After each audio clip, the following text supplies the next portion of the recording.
Assalamualaikum warahmatullahi wabarakatuh. Alhamdulillah, meskipun saat ini kita belum bisa mengatasi secara tuntas COVID-19, tapi di bawah pimpinan Bapak Presiden Joko Widodo, kita telah menjadi lebih kompak, lebih solid, dan lebih rasional dalam menangani wabah COVID-19 ini. Akal sehat selalu harus kita gunakan dengan baik. Setiap agama pun mengajarkan manusia tidak saja dalam dengan meningkatkan iman dan takwanya, tapi juga menggunakan akal sehat. Begitu juga dalam situasi pada saat ini, kita punya syariat agama, baik yang sunnah maupun yang wajib, kemudian punya kelaziman-kelaziman, kebiasaan-kebiasaan, contohnya misalnya biasa kita takbir keliling dan sebagainya. Tapi pada sisi lain ada wabah COVID-19. Nah, oleh sebab itu kita harus menggunakan akal sehat kita bagaimana menata ini. Ibadah tetap bisa jalan, kemudian penyebaran COVID-19 dapat kita cegah. Nah, untuk itulah kemudian kami mencoba merumuskan apa yang sebaiknya dilakukan pada saat puasa Ramadan dan Idul Fitri ini. Yang pertama harus dilakukan ya jelas bahwa puasa itu wajib dan harus kita lakukan dengan sebaik-baiknya. Karena itu akan meningkatkan iman dan takwa kita kepada Allah Subhanahu wa taala. Dalam surat Al-Baqarah ayat 183 Allah berpesan, "Ya ayyuhallazina amanu kutiba alaikumusiyam kama kutiba alal ladzina min qablikum la'alakum tattaqun." Di situ Allah mengatakan puasa itu wajib untuk meningkatkan kita menjadi orang yang bertakwa. Jadi dalam situasi seperti ini, tetap kita usahakan maksimal, kita dapat melaksanakan puasa kita dengan baik. Itu pesan yang pertama. Yang kedua, kalau selama ini kadang-kadang kita melakukan suka sahur bersama, sahur jalanan dan lain sebagainya, maka kali ini kita sepakat bahwa sahur yang kita lakukan cukup sahur perorangan saja, atau hanya bersama keluarga inti. Ini kita lakukan bersama. Kemudian demikian juga sholat tarawih.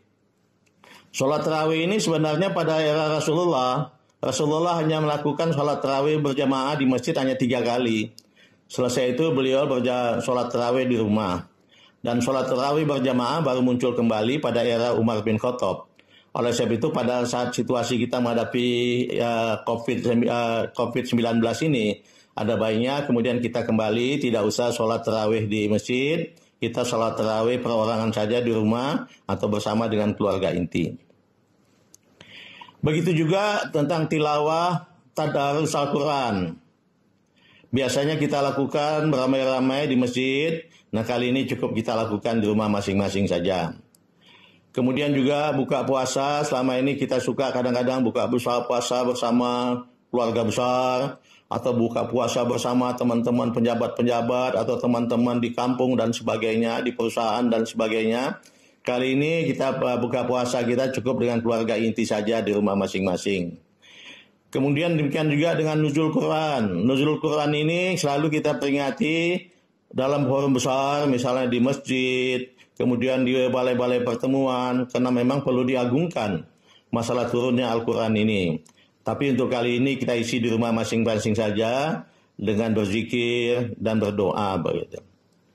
Begitu juga takbir keliling. Ini kebiasaan kita yang lalu.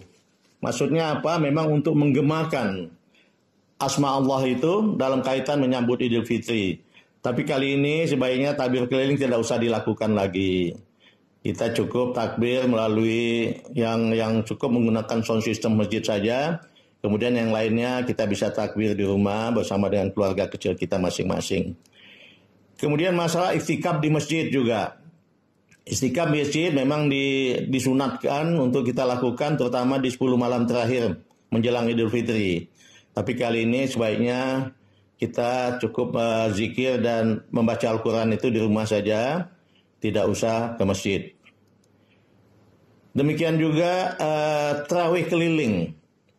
Yang lalu juga kita punya kebiasaan juga tarawih keliling, ya masuk kita biasanya suka pindah dari satu masjid ke masjid yang lain melakukan tarawih keliling ini sambil juga memperluas silaturahmi. Tapi saya sarankan untuk kali ini atau kita anjurkan kali ini tidak usah lagi dulu. Nanti kalau keadaan sudah aman, insya Allah akan kita adakan kembali tentu saja. Demikian juga pesantren kilat. Biasanya ini kesempatan baik pada saat libur puasa, biasanya kita adakan pesantren kilat. Alhamdulillah memang ini bagus sekali, tapi kali ini sebaiknya tidak usah diadakan. Kalau kita ingin adakan, kita adakan melalui media elektronik saja. Insya Allah saya kira kalau di kota-kota mungkin masih bisa. Mungkin banyakkan di kampung-kampung juga saya lihat sudah banyak yang menggunakan media elektronik dalam berkomunikasi. Saya kira kalau memang kita akan lakukan pesantren kilat, baik juga untuk kita lakukan hanya melalui media elektronik. Demikian juga masalah halal bihalal. Permohonan maaf satu dengan yang lain ini kebiasaan yang sangat baik. Tapi kali ini tidak usah kita datangi atau bertamu, atau tidak usah kita menerima tamu. Cukup kita menggunakan WA atau menggunakan media-media sosial lainnya. Kemudian juga lain saya garis bawahi tentang masalah zakat. Zakat mal khususnya ya. Karena kita tahu kalau zakat fitrah memang dibayarnya menjelang Idul Fitri pada bulan puasa. Tapi zakat mal kita dapat lakukan kapan saja, dan kami atau kita semua menganjurkan supaya tidak usah ditunggu sampai bulan puasa atau mendekati Idul Fitri. Kalau bisa lebih baik lebih cepat kita bayar sehingga bisa dimanfaatkan dengan baik oleh mereka-mereka yang membutuhkannya. Demikian juga pada saat pengumpulan maupun pembagiannya, baik petugas maupun mereka-mereka yang memberikan zakat atau menerima zakat, sebaiknya betul-betul memperhatikan standar kesehatan. Misalnya pakai sarung tangan, pakai masker, kemudian jangan bersentuhan, kemudian cuci tangan, kemudian juga jaga jarak dan lain sebagainya. Ini betul-betul tolong diperhatikan. Perhatikan dengan ketat masalah protokol kesehatan ini. Kemudian saya ingin pesankan selaku Menteri Agama, momen ini juga kita manfaatkan juga untuk memperkokoh kerukunan umat beragama.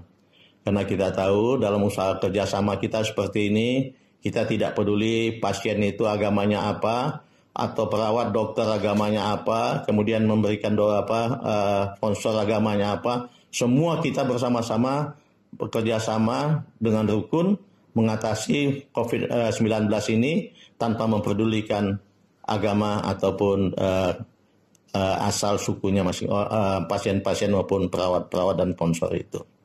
Ini yang kita gunakan sekali lagi untuk mengokohkan kerukunan umat beragama kita.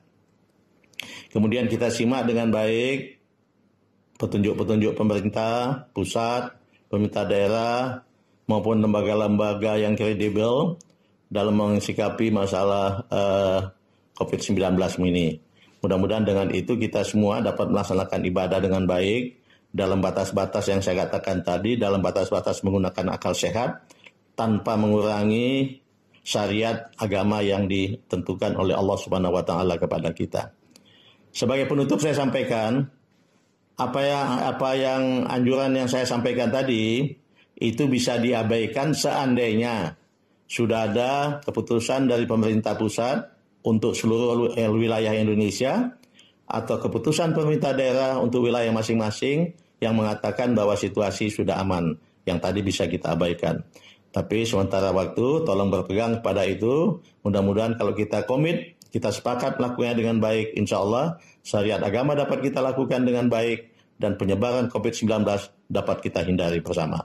Mudah-mudahan Allah Subhanahu wa taala selalu memberikan lindungan dan petunjuknya kepada kita sekalian dalam pengabdian kita kepada bangsa, dalam menjaga keamanan umat manusia, dan dalam memberantas wabah COVID-19. Terima kasih. Billahi taufiq wal hidayah. Assalamualaikum warahmatullahi wabarakatuh. Indonesia maju.